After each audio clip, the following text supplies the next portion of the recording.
Queremos darle la bienvenida al doctor Felipe Vivero y a su equipo, que ha atendido nuestra invitación y ha dispuesto de todo el tiempo para poder acompañarnos en una jornada el día de hoy, a partir de este momento hasta las 5 de la tarde, y el próximo martes, ¿no?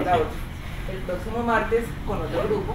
Espero que disfruten muchísimo de esta jornada, que podamos sacar de verdad muchas enseñanzas y que nos sirva para toda nuestra práctica profesional. Sin más preámbulos, le doy el uso de la palabra al doctor Felipe. Gracias por acompañarnos. Gracias. Muchas gracias. Buenos días. Buenos días. No sé si algunos de ustedes ya han tenido la oportunidad, ya sea con la Agencia de Defensa Jurídica del Estado, de haber hecho algunos de sus talleres. Si lo han hecho, pues habrá algunas partes que ya serán conocidas por ustedes. Y en todo caso, pues creo que quienes lo hayan hecho ya en esos escenarios o en la universidad, como Néstor, pues creo que un escenario de estos vuelve y sirve para reafirmar algunos elementos de lo que pretende este ejercicio. Es un ejercicio que está concebido originalmente, digamos, en unas jornadas un poco más amplias, con grupos un poco más pequeños, en aras a tratar de que cada una de las personas tenga el espacio de desarrollar los talleres. No obstante ello, y en aras a, esto no siempre es fácil en razón a que las ocupaciones diarias pues hacen que en muchas ocasiones pues la ocupación laboral no permita que uno tenga tiempo para dedicar un poco a un tema como este temático. Hoy una jornada de capacitación jurídica es casi que una jornada de capacitación en lo personal. No se preocupen que no implica ninguna integración de póngale la cola al burro ni nada de esas cosas. Ya van a entender contigo que me refiero con un espacio de capacitación de pensar en desarrollo personal más que otra cosa. Y decía que, digamos, en la medida en que eso no lo permite todas las ocasiones hacerlo de esa manera, hoy hemos acordado una agenda que creo que cumple el mismo objetivo. Digamos, es probable que no todos en todos los ejercicios alcancen a tener la participación directa como se hace cuando se tiene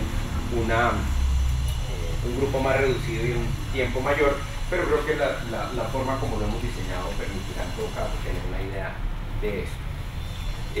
Quienes estaremos a cargo de esta jornada seremos Julián Campos y yo, con el apoyo de Gabriela Duque, y un equipo de grabación que es fundamental para efectos de los ejercicios que vamos a hacer.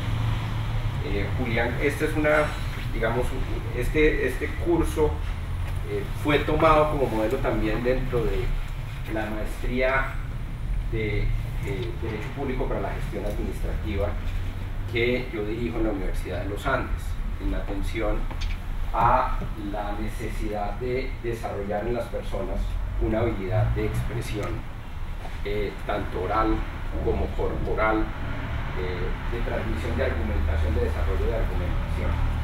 Ese curso, que en sus inicios, repito, como lo mencioné hace un momento, fue solicitado por la Agencia de Defensa Jurídica del Estado, pretendió justamente desarrollar ese tipo de habilidades en todo el equipo de defensores del Estado, no solo en la defensa dentro de la jurisdicción nacional, sino también incluso dentro de la jurisdicción internacional.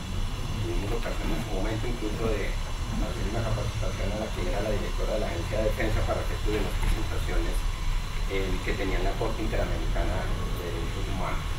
Entonces, digamos que es un tema del cual ya tenemos algo de experiencia, donde la base fundamental del tema es la interdisciplinariedad de quienes lo manejamos.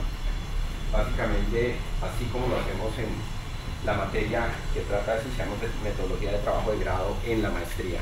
Ustedes dirán, metodología de trabajo de grado, ya ven una cosa con los personajes como uno, Julián Campos. Julián Campos es filósofo de la Universidad Nacional y director de teatro.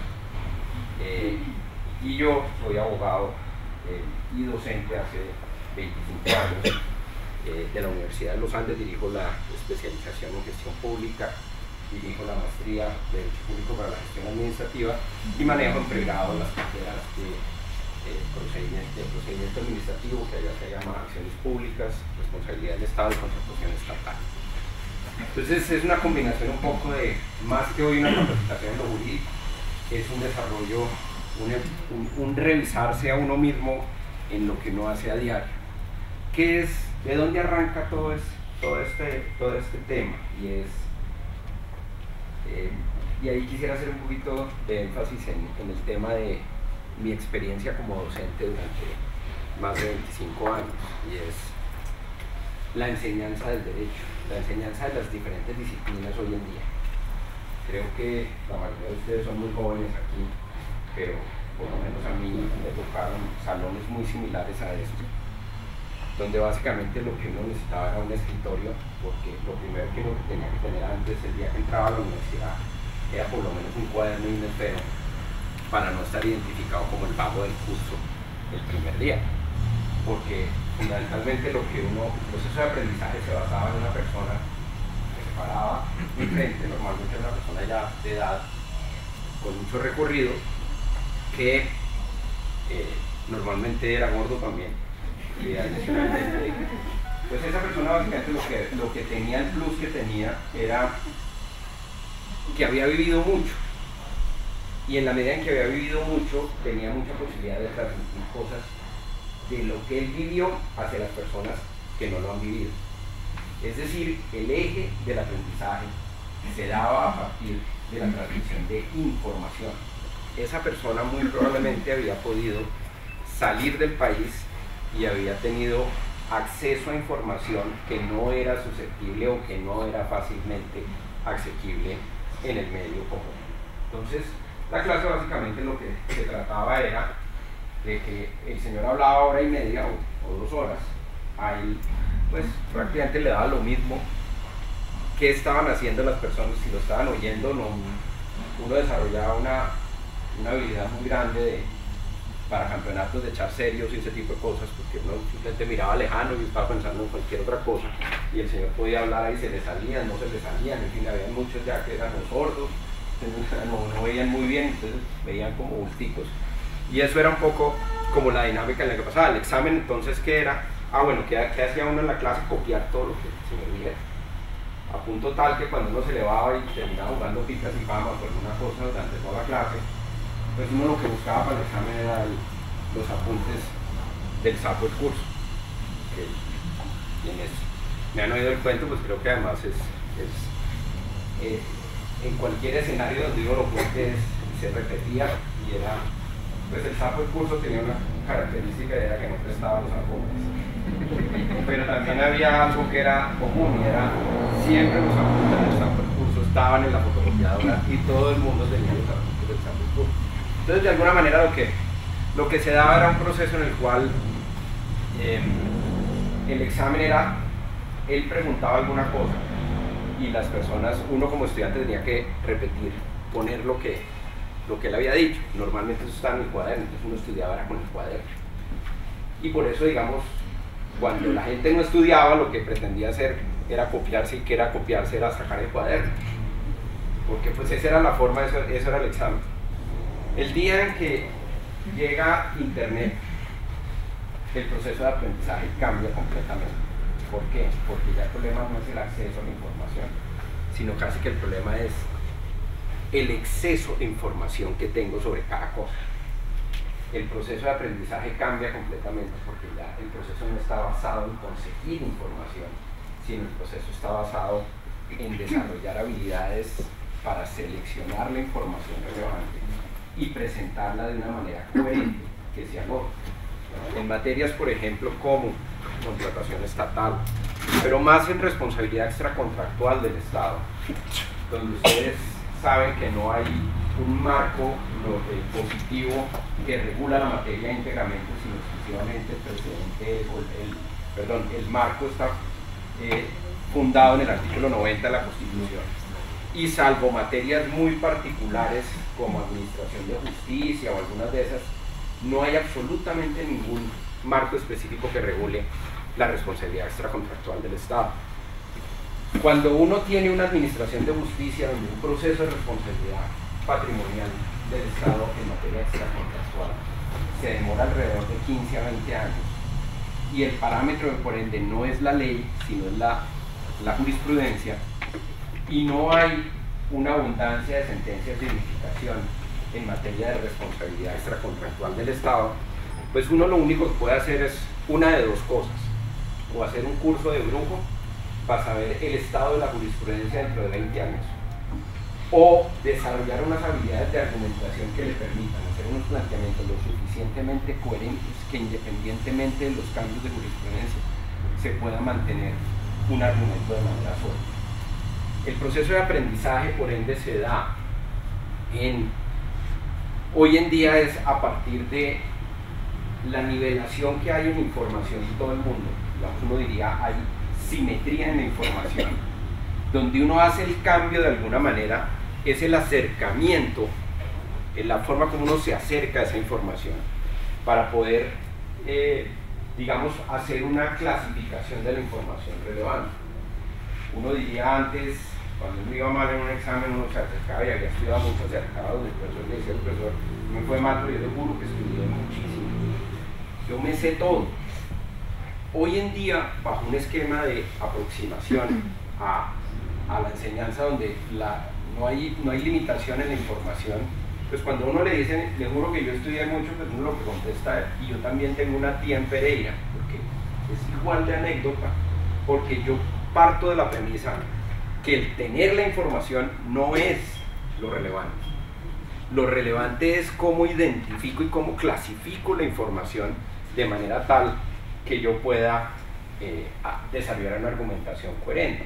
Fíjense que cambia completamente. Yo siempre pongo el mismo ejemplo de la enseñanza del derecho, acto administrativo. A uno o amigo me enseñaron acto administrativo. Repita. El man se paraba aquí y echaba 15 definiciones diferentes de cuál era el acto administrativo y uno copiaba una. Manifestación unilateral de la administración encaminada a extinguir, modificar o crear efectos jurídicos. Y entonces, ¿dónde quedaba uno?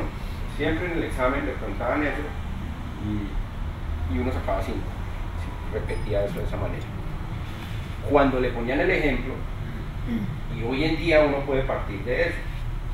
En esta definición, y les pregunto, en la definición acto administrativo, manifestación unilateral de la administración encaminada a producir efectos jurídicos, es decir, crear, extinguir o modificar situaciones jurídicas, ¿hay algún error en esa definición? ¿Me falta algo? Esa es la definición que seguiría manteniendo.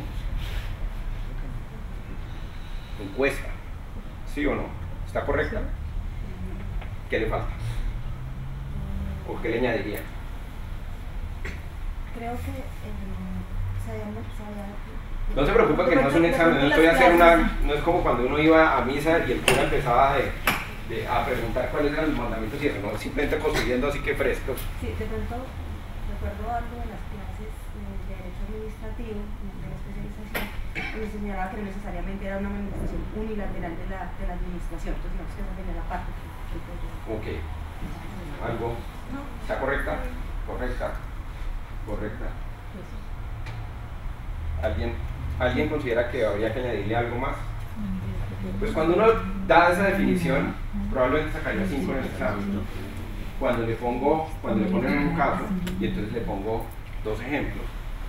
Una terminación, una carta donde DirecTV me manda una comunicación en la que me termina unilateralmente mi contrato por falta de pago, es un acto administrativo.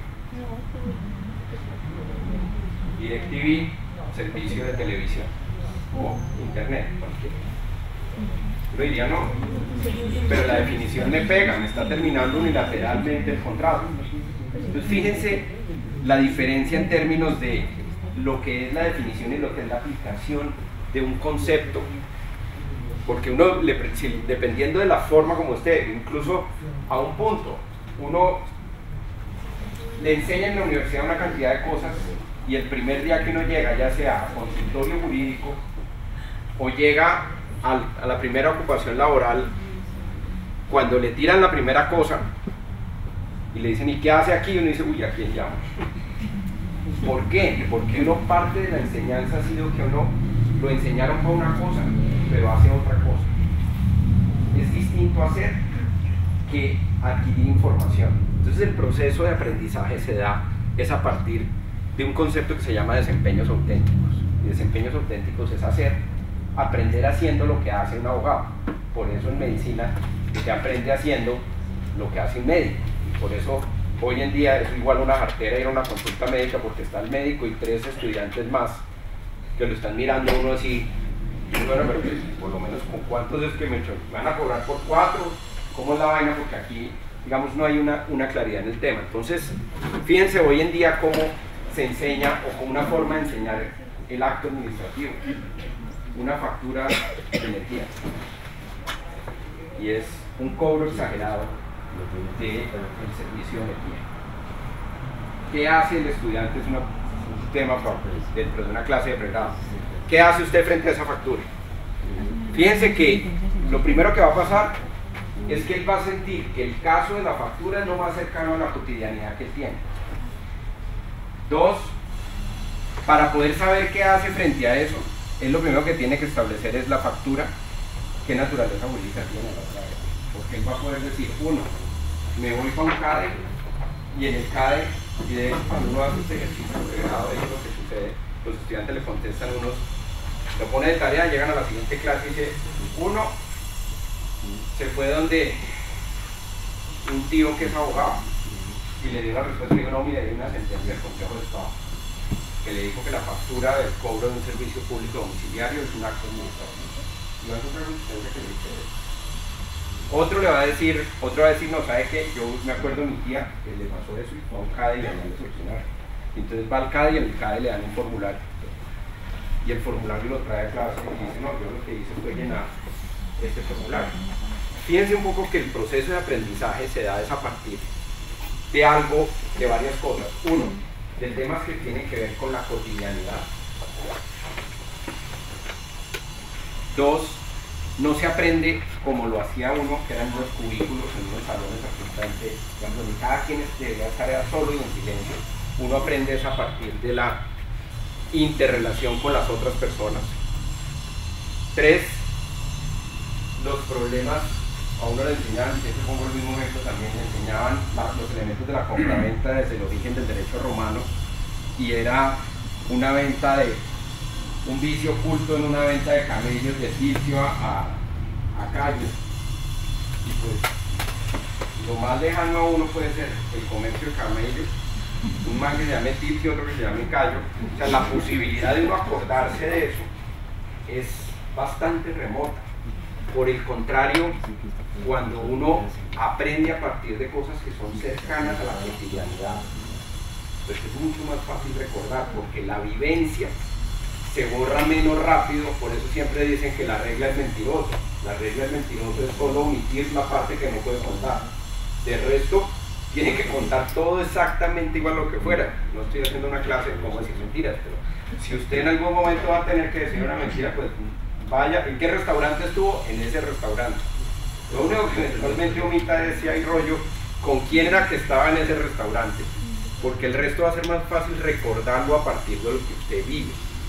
Entonces, en esta jornada que vamos a arrancar, básicamente lo que vamos a tratar de desarrollar es unos elementos que les permitan a ustedes hacer un reconocimiento de las fortalezas y debilidades que uno tiene en el desarrollo de la argumentación. Y de la argumentación, pues básicamente con la comunicación integral. La comunicación integral parte de la expresión oral, trae la parte de la expresión escrita, y obviamente la expresión o la transmisión corporal de ideas. Aquí, de entrada, pues, digamos, no vamos a hacer, y voy aclarando que no vamos a hacer, no vamos a hacer ningún ejercicio de integración, primero. Lo segundo es, no le vamos a enseñar a nadie cómo es que se habla bien ni cómo es que se expresa uno bien, porque eso no hay una fórmula para eso. No le vamos a enseñar a nadie cómo se pierde el miedo de hablar en público, porque eso también, en mi opinión, tampoco se pierde, tampoco se puede. Lo que sí vamos a tratar es de mostrarles cómo, cuando uno es consciente del proceso de transmisión, de comunicación, si uno identifica las fortalezas o las falencias que uno tiene, las puede manejar de una manera más adecuada. Puede aprovechar incluso las falencias en muchas ocasiones para transmitir de mejor manera las ideas. Esto dentro de que, digamos, el curso como lo dictamos depende del perfil del auditorio. En algunos, en este caso hay algunos de ustedes que hacen parte básicamente de defensa judicial. Entonces, ¿de dónde surgió la necesidad de la Agencia de Defensa Jurídica del Estado en su momento? Y era con la expedición del CEPACA, pues fundamentalmente el proceso se iba a tornar oral. Hoy de oral tenemos, creo que, el recuerdo. O sea, hoy uno tener un proceso en el cual, salvo en algunos juzgados administrativos, en el cual uno llegaba a la audiencia inicial y tenía siquiera el peligro de que en esa misma audiencia se iba a alegar de conclusión, pues hoy casi que es una quimera. Eso, porque eso no se volvió, eso se inventaron una interpretación de la norma en virtud de la cual, así no haya pruebas para practicar, sino solamente pruebas documentales, hacen una audiencia que está exclusivamente dedicada para ordenar incorporación de las pruebas documentales y poder dar traslado por 10 días para llegar de conclusión. Con lo cual la oralidad se acabó. Pero la motivación en su momento cuando se creó este curso era básicamente preparar a los abogados en defensa judicial frente a ese tipo de procesos. Entonces había varias características. Usted tiene que empezar a distinguir en eso la diferencia entre lo que a uno le enseñaron en el colegio, que era una presentación que realmente le llamaban exposición, y lo que es una presentación. ¿Cuál era la exposición? Que incluso cuando uno llega a la universidad, uno lo ve todos los días, ya sea en pregrado o en posgrado. Entonces, exposición por grupos. Y entonces además se crea una dinámica que viene del colegio y se dan varias cosas como estas. Y es, somos 4 los del grupo. Entonces, bueno, ¿qué pasa el grupo 1? Entonces, los 4 se pasan aquí. Entonces de pronto, bueno, ya van a empezar no sé qué, y entonces no le echan a la hora. Normalmente hay un tablero, pues hay una pared aquí porque los salones son así. Entonces lo primero que hace es tratar de recostarse al tablero como para buscar apoyo. Apenas acaba su lora y va pasando, es como si hubieran hecho como una fila en la que usted va pasando en la medida en que cada uno va botando su lora. ¿Y qué es lo que hace? Exposición, además le decían a uno, es que es 50% la exposición y 50% el trabajo escrito. Entonces, ¿qué hacía? Cada uno se dividía una parte del trabajo escrito. Pues alguien hacía el trabajo escrito, los otros lo invitaban a una fiesta. Pero ya para la exposición, pues lo que hacían era se dividían la parte, entonces hacía un resumen y lo que repetía era eso. Cuando usted llega a digamos, a lo que implicaría, lo que se quisiera que fuera una presentación de sus alegatos de conclusión en un procesos donde fácilmente el expediente puede tener 2.000 folios, 2.500 folios, pues si usted arranca sin saber hacer la exposición, cuando usted vaya en el hecho 35, el magistrado le va a decir 20 minutos, gracias. Entonces un poco lo que se pretendió cuando se creó estos talleres fue tratar de ayudar a las personas a identificar, primero, que es un alegato de conclusión. Entonces, cuando uno habla de alegatos de conclusión, en mi opinión siempre hay que regresar al origen de la palabra, como se llamaban antes inclusive del Código de Procedimiento Civil, y eran alegatos de lo bien probado, así se llamaban. Y creo que eso ayuda muchísimo más a las personas, tanto en el escrito, que la idea del CEPACA era que desapareciera el escrito, como en los tribunales de arbitramiento, como en la parte oral, en la audiencia, en la presentación oral. Y es que yo no repito la demanda, yo no repito la jurisprudencia, yo al juez no le enseño el derecho. Porque si yo hago eso mientras que yo le cito las 7 sentencias del Consejo de Estado, las 3 de la Corte Suprema y lo otro ya se me acabaron los 20 minutos. Yo tengo que partir de una premisa, y es lo que yo hago en un proceso judicial es tratar de darle forma al silogismo jurídico. Básicamente donde yo lo que busco es la norma, lo que trae es una descripción fáctica a la que le genera una consecuencia jurídica. En mi proceso yo lo que trato de probar, y fíjense que es del tema probatorio, lo que yo trato de probar es que los hechos de mi caso se ajustan a los hechos descritos en la descripción fáctica de la norma, ¿sí? En esa descripción fáctica de la norma, si yo lo logro demostrar, el juez lo que me tiene que aplicar es la consecuencia jurídica. Y si yo tengo claro eso, incluso en la construcción de una demanda, en la época de uno, pues cuando incluso uno tenía que poner la máquina de escribir y cuando se equivocaba uno, acuérdense, bueno, aquí hay pocos que se deben acordar de eso, les tocó vivir eso, con el papel carbón en la mitad, y entonces se equivocó uno y tocaba entonces ponerle un papelito para empezar a borrar, y ahí a cada hoja y todas esas cosas. Hoy es mucho más fácil, ¿por qué? Porque yo abro dos archivos en el computador y yo pongo hecho, el contrato de sucedió tal, prueba, uno, y voy haciendo, consiguiendo, hecho, prueba, con el folio incluso. Entonces cuando termino los hechos, de describir los hechos y puse las pruebas al lado, yo tengo el 80% de la demanda. Porque el resto no es nada distinto a que el juez llegue a la conclusión de que la descripción fáctica que yo estoy haciendo es la misma que trae la norma, y como consecuencia de ello tiene que aplicarme la consecuencia jurídica. Partiendo adicionalmente de otro elemento, y es, yo no salgo a buscar la norma para después dar la solución. Yo primero hago un desarrollo lógico, casi que lo que hago es quitarme el vestido de abogado, y por eso lo que más ayuda es preguntarle a alguien que no tiene ningún tipo de formación jurídica, oiga, ¿usted qué piensa de eso? Normalmente esa persona, incluso entre menos formación profesional tenga, le va a dar la solución que más se acerca al sentido común y a la lógica. Y si esa es la respuesta lógica, probablemente la norma va a traer la misma respuesta, porque el derecho no es un fin en sí mismo, sino es un medio para obtener un fin, que es la justicia. Entonces, digamos, para volver al cuento donde iba en la explicación de esta dinámica, lo que creamos fue, mire, usted tiene que aprender es que en 20 minutos usted tiene que poder transmitirle al juez qué fue lo que se probó en el proceso, y usted al juez con qué quiere que se vaya el juez en la cabeza. Y usted va a jugar con una cantidad de dificultades a lo largo de ese proceso. Uno, el juez sin poner atención. Dos, el chat, que es lo mismo. Tres, la mirada esa lejana que no sabe bien. Man, está quién sabe en qué.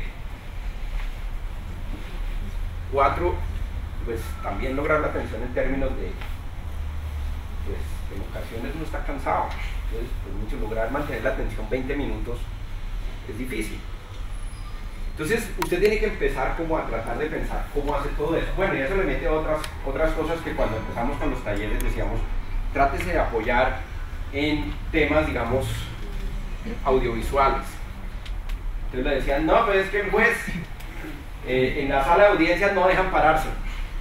Entonces nosotros enseñamos aquí lo que vamos a trabajar, técnicas de desplazamiento dentro del mismo auditorio para usted tener contacto. Usted lo que necesita es entender una cantidad de cosas que se dan, que uno en muchas ocasiones no se da cuenta en la interrelación, pero que se dan, por ejemplo, en un auditorio. No hay cosa que le guste más a un auditorio que el morbo. No hay cosa que le guste más, y explico qué me refiero con morbo, porque el morbo ya lo negó, que le guste más que lo tensione más a un auditorio que el silencio. Usted puede ver en un auditorio de 50 personas a 30 chateando y usted hace un silencio, y le juro que antes de 20 segundos el que está chateando sube la cabeza a ver qué pasó. Uno, piensa, mierda, me cogieron, estoy chateando. Dos, voy a la parte del morbo, y es el man se blanqueó, no sabe qué decir. 3, cuando tiene presentaciones y le quedó oscura, uy, el man se le trabó la presentación.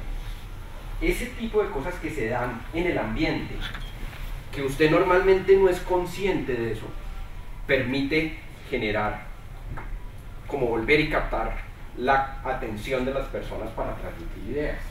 Yo también siempre este ejemplo seguramente me lo han oído muchos que han tenido o que me han oído en algunas ocasiones, y es cuando usted está en Guayabao y le dan un Alka-Seltzer, ¿usted se mejora o no se mejora?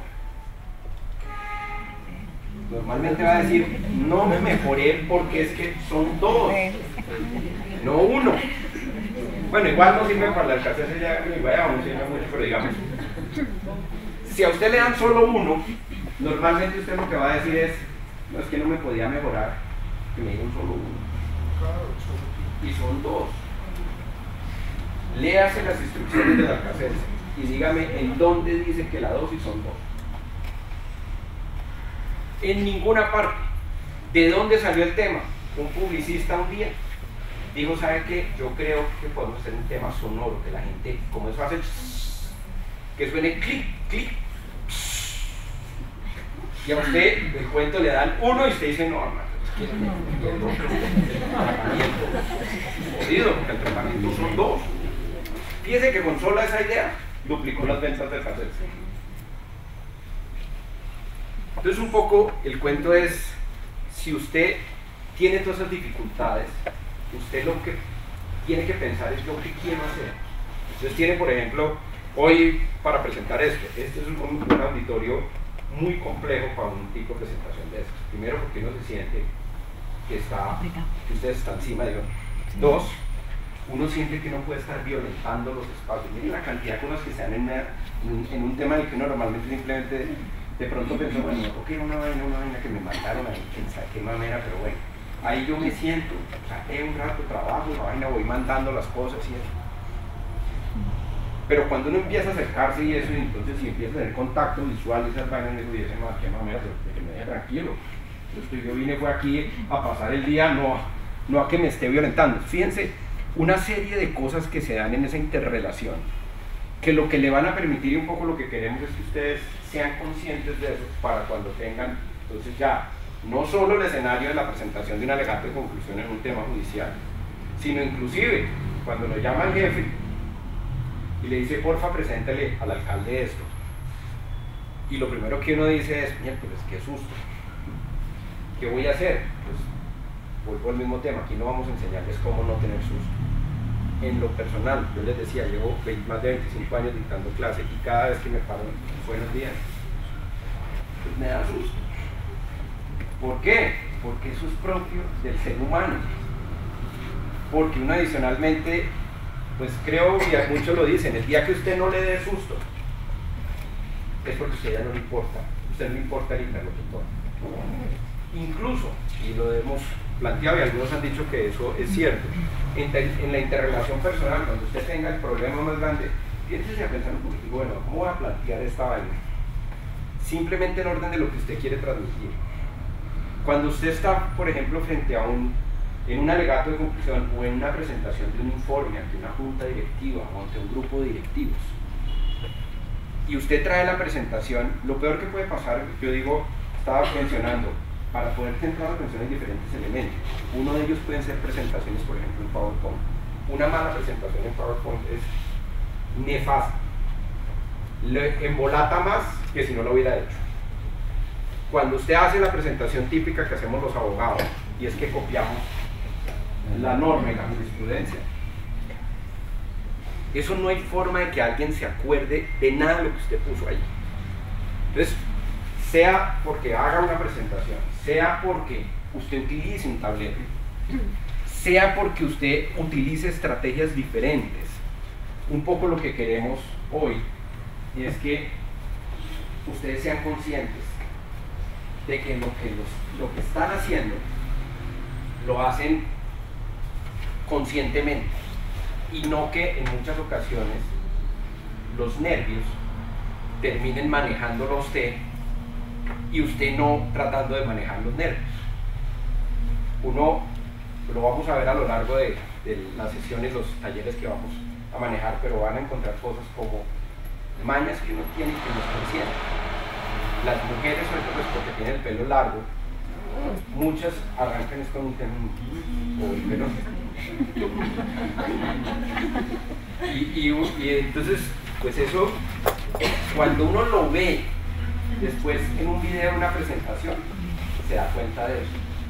Cuando uno simplemente está oyendo muchas ocasiones no se da cuenta, pero eso le genera un factor de distracción, porque usted se quedó pensando y qué será lo que le pasa al pelo. O en general a todos, ¿qué es lo primero cuando uno está prendido? Lo primero que le sobra, las manos. Usted ve a un prendido en una fiesta, lo primero que hace es el bolsillo y bueno, las manos, porque si no eso, o así, el medio borracho siempre es tratando de agarrarse porque lo primero que le sobra es las manos. Cuando uno está hablando, cuando está nervioso, en muchas ocasiones termina haciendo eso. Entonces hay muchos instrumentos que permiten ayudarle a uno a tratar de mantener la atención y transmitir la comunicación. En las presentaciones, cuando uno utiliza presentaciones, uno tiene elementos como este.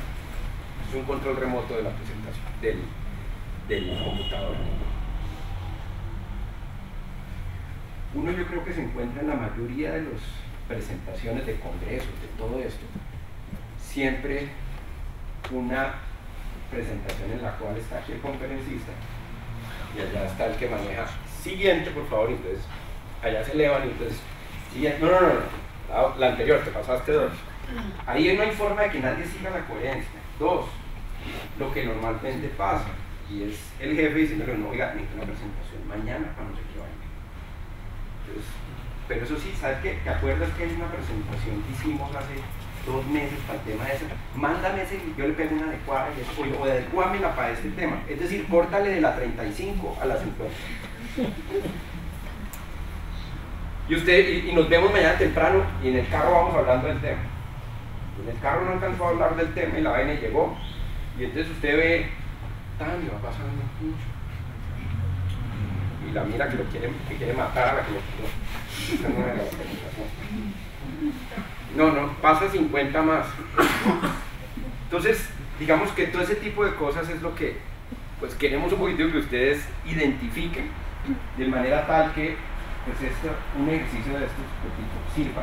Y sirva no solo para el campo, digamos, ni del alegato de conclusión, ahí me quedé un poquitico y ya me devuelvo a lo que estaba echando en cuenta de las dificultades en los alegatos de conclusión, pues en una presentación de cualquier informe, incluso, repito, en la presentación de una discusión con su pareja. Usted planea bien eso, preparadito, les juro y con conocimiento de causa les digo, eso sale bien, o por lo menos deja de salir tan mal como podía haber salido. Me devuelvo al paréntesis que abrí con los alegatos de conclusión. Uno dijo, vamos a utilizar todas estas herramientas. Entonces llegaron los primeros a las salas de audiencia, señoría, para utilizar el video BIM. Le decía, se lo reían, ¿cuál video BIM? Que en esta sala de audiencia no hay video BIM. Entonces íbamos avanzando, consigamos unos video BIM portátiles. Listo, la entidad compró el video BIM portátil. Y entonces, señoría, para pedirle autorización, y eso miraban raro. Pues sí, siga. Entonces arrancaba el personaje con la técnica que le habíamos enseñado y la cosa. Hacían los ejercicios de respiración con manejo de nervios, esas vainas que van a hacer ahorita, no se rían mucho que los van a hacer ahorita. Y llegaba y se paraba, bueno, muy buenos días, señoría, doctor, micrófono, porque si no, no queda la grabación. Entonces decía, entonces, ¿y ahora qué hago? Si yo venía preparado, era para todo lo que me habían enseñado, el manejo del escenario, su señoría, y ahora sentado con un micrófono aquí. Pues claro, esos son todos los tipos de cosas que tiene que adecuarse, y entonces usted va a tener un manejo de la comunicación que va de aquí para arriba, y con eso tiene que defender. ¿Y con qué más se va a defender? Con los tonos de voz que va a hacer. No puede haber algo más perverso que un alegato de conclusión a una conferencia en la que uno llegue y se pare, como sucede muy usualmente en los alegatos, y saca la demanda, y uno ve que la demanda no es nada, así de verdad. Y arranca, muy buenos días, yo vengo aquí a hacer la presentación de los alegatos. Y entonces empieza, tiene marcado, dice que los preparo porque tiene marcado unos párrafos que va a leer, y arranca a leer. Eso es una conferencia donde el man empieza a leer y uno lo único que mira es cuántas hojas son. ¿Cuánto le falta? Pues claramente, digamos, hay una dificultad en la transmisión, en la comunicación, en la transmisión de la información, de lo que yo quiero que quede ahí. Entonces, ese es el reto hoy. Para ese reto, digamos que tenemos que partir de la premisa y es, hoy el ridículo vale aquí. Es decir, tengo que tratar de, como me dieron la oportunidad, si sea que a las 5 me vayan archivo, que no me mandó lo que me quedaba en mandarme, nos dieron la oportunidad de tener un espacio en el cual pensemos un poquito en él y lo relajemos de manera tal que permita como aprovechar ese espacio. Yo lo único que les puedo decir es que esto lo hemos hecho durante más de 4 años ya y sirve, al final sirve, hasta para, y con conocimiento causa, vuelvo que los digo, sirve en muchos campos. No sé si hay alguna pregunta con respecto a esto. Vamos a hacer, digamos, como varios talleres, por eso entre otras les hemos pedido que les avisaran que trajeran ropa cómoda, entendemos, digamos, dirán, este man ropa cómoda, yo también, pues mi disfraz de trabajo es esto y lo que hago, que me toca poner. Pero básicamente es porque vamos a hacer ejercicios de pronto en el piso para aprender a manejar un poquito el cuerpo, y esa es la razón. Quien tenga alguna dificultad o algo, pues simplemente lo dice. No sé, Julián, si quiera decir algo. Bueno, nada, simplemente creo que es una propuesta de trabajo que hemos probado en diferentes escenarios y que hemos ido adaptando a las necesidades que se han visto a propósito de la implementación del CEPACA, y en este momento pues estamos efectivamente presentando una versión distinta del taller en términos de responder con mayor efectividad y con mayor claridad a las necesidades del servicio, que es efectivamente la razón por la que estamos acá. Entonces, con toda tranquilidad, asumamos el espacio como un espacio seguro para trabajar, un espacio seguro para aprender, y denos la posibilidad de ayudarle a desaprender para que pueda aprender. ¿De acuerdo? Si usted parte del hecho de que ya sabe todo lo que tiene que saber, pues probablemente esto no le va a servir de mucho y se va a aburrir mucho. Pero si usted se da la posibilidad de desaprender lo que ya sabe y de ver cómo puede generar un contenido innovador y diferente que le permita generar estrategias para construir un desempeño auténtico en su labor, probablemente se va a divertir más, va a aprender mucho más y va a adaptar las técnicas que le podemos ofrecer a su ejercicio profesional particular.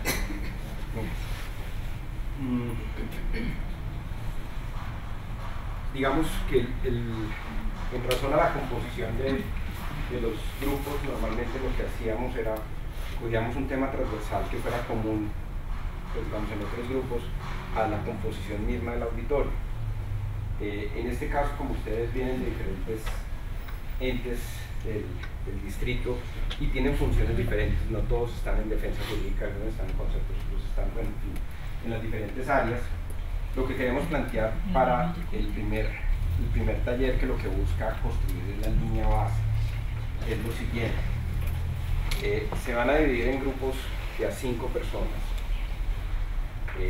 Van a preparar una presentación de 5 minutos. 5 o 7, 5. Ok, de 5 minutos, en la cual ustedes hagan una presentación. Si les dijeran, presénteme un tema importante de lo que usted hizo ayer en su trabajo, haga esa presentación, o de lo que tenga que hacer hoy, o de lo que tenga que hacer mañana. Si quiere, adelante trabajo, lo que quiera que hacer mañana, lo que tenga que hacer hoy en la noche, o lo que hizo ayer si quiere. Y vamos a escoger al azar uno del grupo para que pase y haga la presentación. ¿Ok? 5 minutos es la presentación. ¿Qué es lo que vamos a hacer? Cuando pase esa persona, vamos a grabar y vamos a hacer después, vamos a mirar entre todos y vamos a construir, a identificar cosas que vemos en eso. Y vamos a tratar de identificar, pues, cómo llega usted y usted qué quería hacer cuando estaba haciendo esa presentación. ¿Ok? Entonces, por favor, muevan sillas, lo que quieran para reunirse. Tienen 25 minutos, 20 minutos, y entonces de que en 20 minutos quede preparado.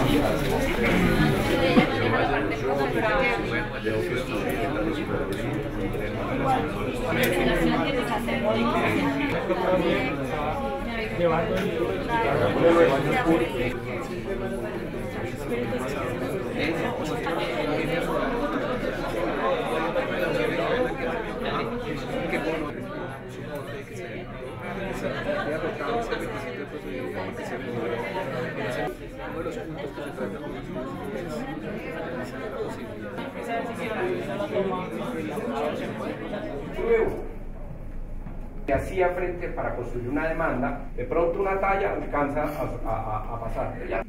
El plus de ese personaje de teleprompters ahí, hoy incluso muchos de los discursos ni siquiera usan teleprompters. Buenos días para todos, mi nombre es Marcela Vergara, pertenezco a la Dirección de Defensa Jurídica de la Secretaría Jurídica Distrital. Bueno, una de las funciones que hacemos dentro de nuestra dirección es la notificación de las demandas en contra del Distrito Capital. Ay, estoy nerviosa. Dentro de los pasos que nosotros hacemos es la recepción dentro del buzón de las demandas que nos llegan y la determinación de la competencia para remitirlas a las entidades distritales. Bueno, en este orden de ideas, el paso número 1 que nosotros hacemos es verificar la demanda. Luego de eso tenemos un segundo filtro donde leemos, ay no, ya estoy nerviosa, ya lo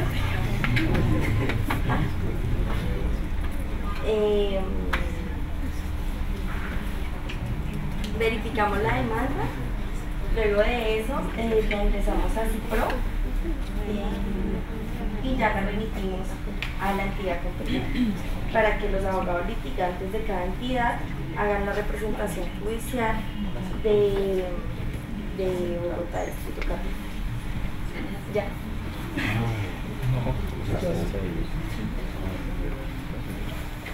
Bueno, varias cosas ahí para arrancar con la dinámica. Primero, lo que estamos tratando de hacer es la línea base, ¿okay? Es de donde vamos a arrancar. Segundo, así que eso no importa, no se trata de que yo tenga facilidad de expresión oral o no, sino simplemente arrancamos con lo que ustedes consideren que debería hacerse como, digamos, como contarían algo que ustedes saben. Claramente ahora vamos a pasar varios y luego miramos el video para tener una sola tandada de videos. Van a ver, pues, claramente usted incluso lo expresó, era que estaba nerviosa. Seguramente lo que usted estaba tratando de contar es un tema que usted hace todos los días, que si llega a la casa pues, lo podrá contar sin ningún problema. Es justamente lo que vamos a tratar de manejar aquí y es incluso hasta los nervios. Y entonces uno tiene estrategias como esa y es de pronto arrancar diciendo, miren, yo manejo defensa jurídica del Estado. Uy, y solo decir eso me pone súper nervioso porque hay tantas demandas que ya uno empieza a aflojar como un poquito, eso soltar. Y usted pues no nos deja comunicar porque tan pronto usted dijo, es que estoy nerviosa ya, todo el mundo le empezó a poner atención para ver en qué se iba. Yo no estoy diciendo demandas simplemente porque el ser humano es así como que él irá a pasar o otros a sufrir, ¿cómo le ayudamos? ¿Qué hacemos para que no se quede allá? ¿Okay?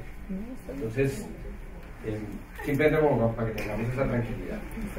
Otro grupo, ¿quién pasa? Otro grupo. Ah, bueno, ya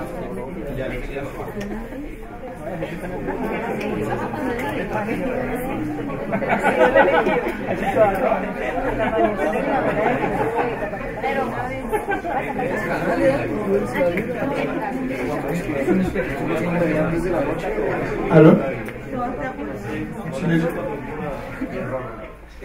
Siguiendo las instrucciones del doctor Vivero, analizamos los 6 temas del grupo. Los 6 somos abogados de defensa judicial y tomamos un trabajo que hicimos ayer.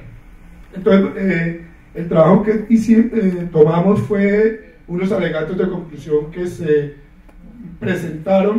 están presentando en este momento por parte del dependiente judicial. El tema es un tema recurrente en la administración y es acciones de grupo por deficiencias constructivas. ¿Cuál fue el alegato? Normalmente un alegato escrito es totalmente diferente a un alegato verbal. Un alegato escrito tiene una forma: primero me pronuncio sobre los hechos, sobre las pretensiones, sobre la que contestaron las otras entidades, sobre lo probado, y culmino con negando o oponiéndome a las pretensiones de la demanda. Cuando toca hacerlo de esta forma, empezamos, o particularmente empezamos por el revés, y es oponiéndonos. ¿Cómo sería? Señor, su señoría, desde ya insisto a lo que venimos diciendo desde que contestamos la demanda, y es que la administración distrital no puede estar llamada a responder por lo que pretende el grupo. ¿Por qué? Uno, porque no fue constructora de las casas que se manifiestan están con deficiencias constructivas. 2, no fue interventora de esa construcción. 3, no causó el daño. 4, no ha sido omisiva. Por tanto, insistimos que se declare su falta de legitimación por pasiva respecto de ella. ¿Qué está aprobado, su señoría, respecto al llamado que se le hace a este proceso a la administración? En su momento, cuando se estaba haciendo la construcción, había una obligación por parte de la alcaldía local, y es verificar que ella se realice conforme a la licencia. Y dentro del expediente está aprobado de que la alcaldía local realizó sendas visitas y actuó conforme a su misionalidad. Por tanto, omisión por parte de la alcaldía local no existe. Segundo, existen unas quejas por parte del grupo que fueron radicadas en la Subdirección de Vivienda de la Secretaría de Hábitat. Respecto a ello, también está aprobado dentro del expediente que dicha subdirección emitió 3 resoluciones sancionando a la constructora por esas deficiencias.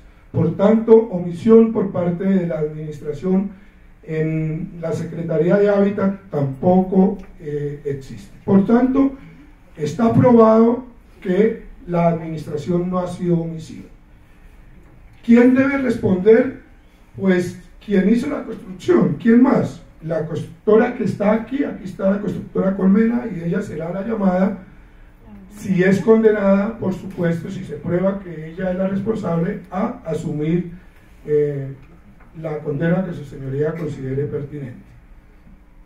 Sería del caso, me quedan 1 minuto y 17 segundos en los que expondré lo siguiente.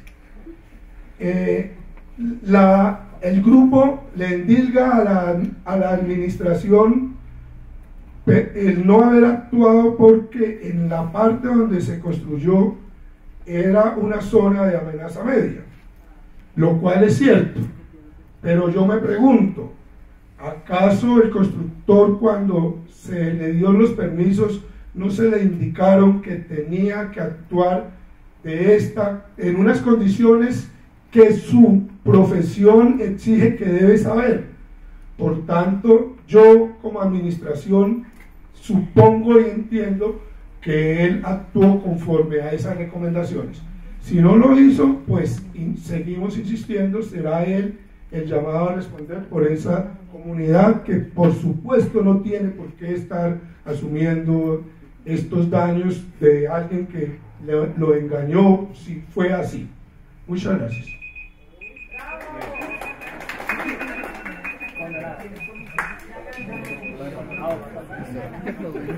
Al pelo. Pero me parece que miramos el video luego, tratar de recoger como algunos comentarios. ¿Qué les gustó? Si les dijeran, resúmame lo que se hizo en la presentación, ¿qué podrían decir?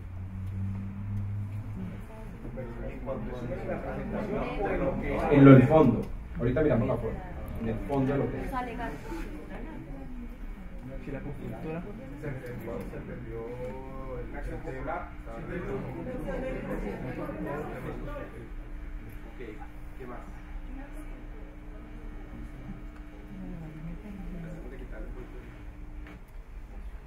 De una constructora que pasó.